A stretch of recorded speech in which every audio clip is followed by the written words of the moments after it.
Hey, what's going on, guys? It's your boy KRS435. We back at it once again.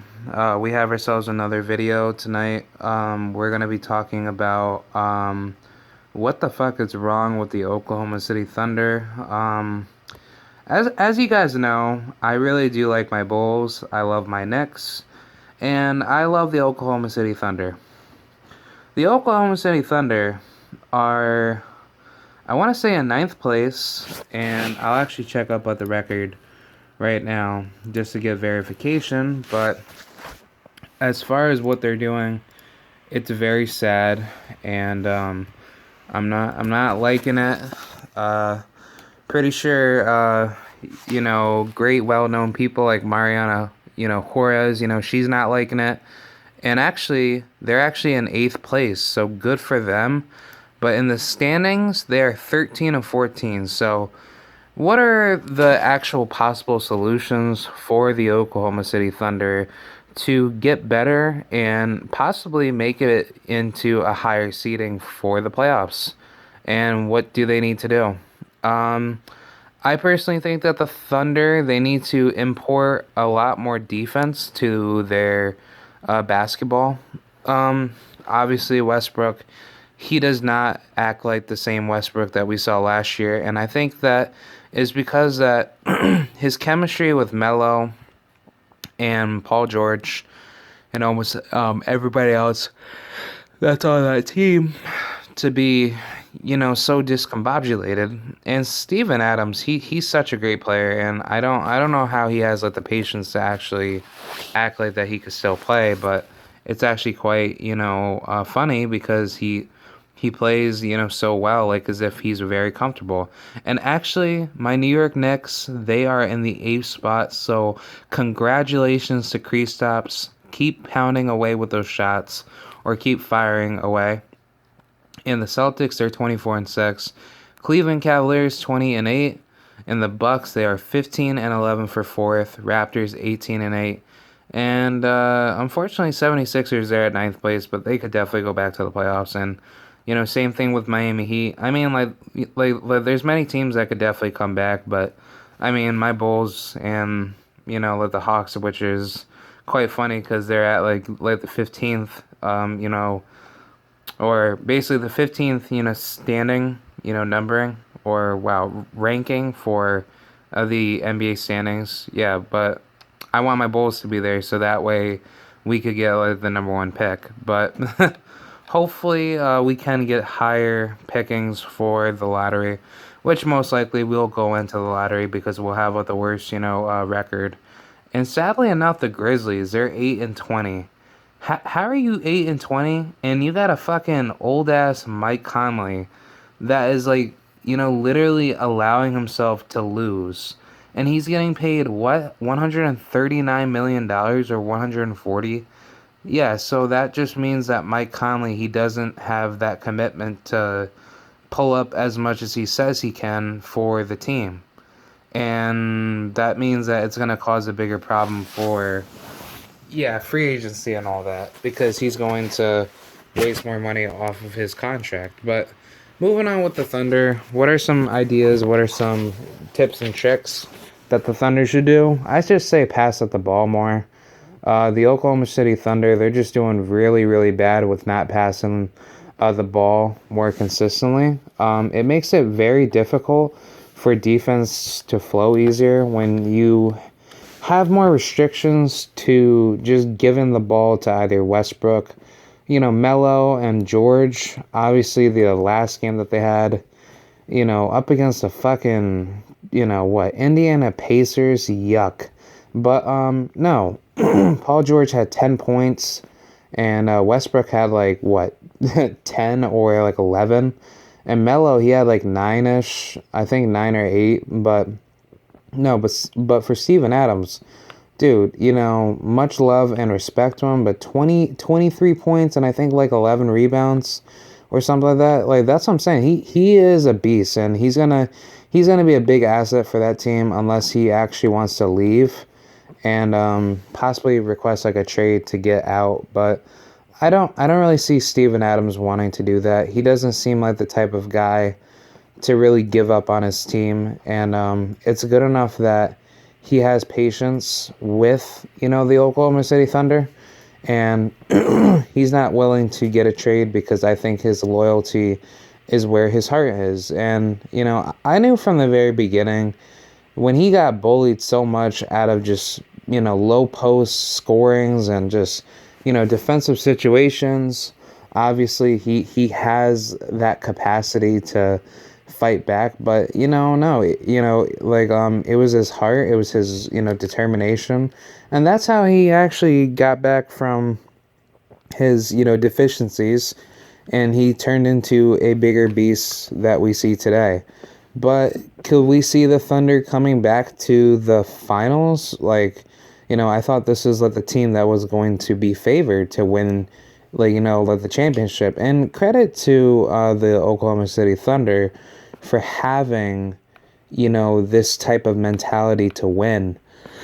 But it's yes, actually, you guys beat the Warriors, and the Warriors, they thought that they probably had a good game on you, but no, there needs to be changes, and obviously, with the Thunder, they need to really start thinking, what's best for their team, because, until the season actually progresses to be a bigger challenge, we're going to be experiencing more changes in their lineup, because I really was thinking they were going to use that guy from Canada, and I forgot his name, but no, use that guy from Canada.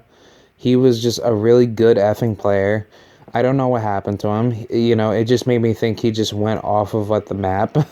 It's just crazy because at the NBA they treat it as if you don't have a voice in what you do, and there's just more competition that you got to fight.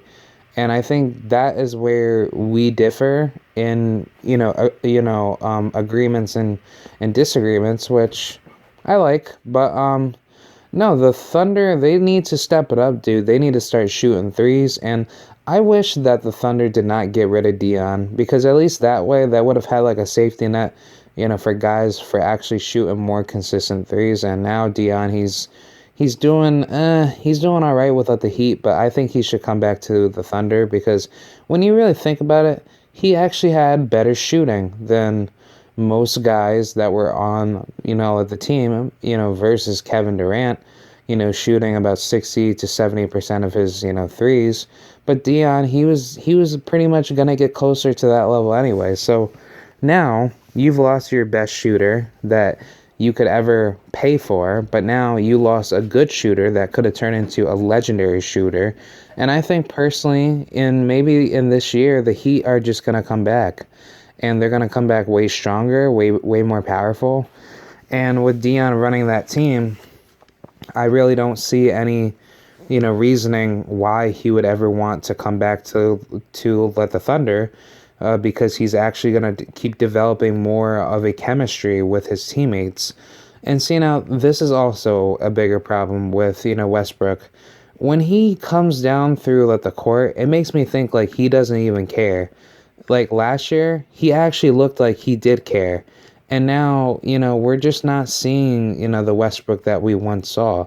And I think it's just because to his chemistry. If he had had more dedication to his game, would I have seen a much more better team? Of course. And I think it's just due to chemistry, because the Thunder, they have so many pieces to work on. But it's if they were already good to begin with, then yes, the Thunder would have been first seed. But no, now they have a lot of catching up to do. And I think personally, when we talk about positions, I put Melo at 4. I put Paul George at 3. I get that Canadian guy to play with them. But yeah, put Westbrook at 1, put Steven at 5. It's really not that difficult. But unfortunately, no. I think Billy Donovan, he's already proven himself how much of a crappy coach he is. And they're just not getting better, dude. They're just making things worse, because they know that they need some pep talk. They need to have some sort of, advice to be flowed through, with the team. And it's not being given. Their coaching staff is, I probably would just say that they're just not doing good. They just suck. And I think guys like Opera Side and other people that are really big into basketball, um, you guys can definitely agree with me that the Thunder, they need some help, and I just don't know who would they want to go to get help. I think that Westbrook, he needs to talk with his team. Look, you are technically the reigning MVP, so you need to show to the world how good of a MVP that you are, like as if you know how to win. And I think that if he's able to do that, then we will see a change in the Thunder's performance, and they will start winning games. But yeah, that's pretty much what I have to say. I really like the Thunder as much as I like my Bulls and my Knicks, but I think that the Knicks would probably beat the Thunder's ass more than the Thunder dominating the fucking Spurs. So I think personally there needs to be a lot of change in their lineup.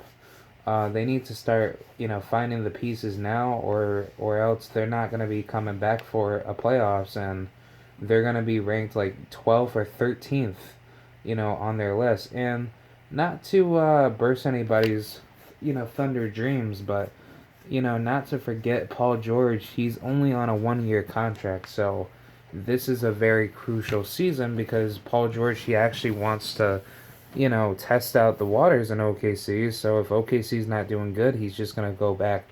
Yeah, he could either go to the Warriors, he could move out to the Heat, or if anything, he could just play in Cleveland. That would have been a really good pick. And dude, LeBron would have been having the best season with Paul George. Despite them not liking each other, him, George, and Melo. Oh, dude, that team would be just overpowered. But Melo needs to just really stop being like a dick with the ball. Why would you take threes early into the game? But oh well, oh shit. Whenever it is clutch time, he does not dedicate himself to what he wants to do to win. So yeah, I basically wanted to state my opinions on that. I hope you guys like that. I'll talk about other sports coming up soon, and yeah, we'll have fun. All right, see you guys. Bye.